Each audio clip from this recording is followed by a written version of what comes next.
Tonight on Crimson Confessions, we bring you a story that has stunned a Florida community and sent shockwaves across the nation. It's a tale of misguided faith, tragedy, and the ultimate betrayal of innocence. This is the case of Rhonda Paulynice and the tragic death of her 6-year-old son, Pierre, during what she claimed was an exorcism.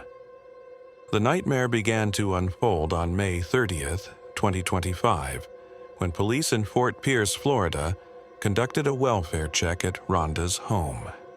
School officials had grown concerned after Rami had been absent for over 2 weeks, and no one could reach his mother. What authorities discovered behind closed doors was beyond comprehension. The lifeless body of Pierre, a child full of promise and joy, who had been dead for days. As police questioned Rhonda, a chilling story emerged. Rhonda, a deeply religious woman, claimed she had been commanded by God to perform an exorcism on her son. She believed that Rami was possessed by demons and that it was her divine duty to save him. According to her confession, she prayed over him fervently, refusing to seek medical attention or outside help, convinced that faith alone would prevail. For days, Rami suffered in silence. When he succumbed to his injuries, Rhonda's behavior turned even more erratic.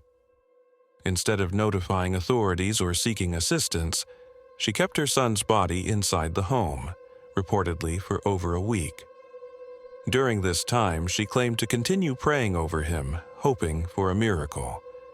Neighbors described Rhonda as quiet but deeply devout, often speaking passionately about her faith.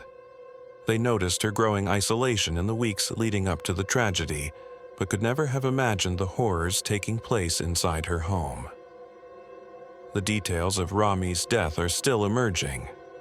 Authorities have yet to release the full autopsy report, but initial findings suggest the boy suffered untreated injuries during the exorcism that ultimately led to his death.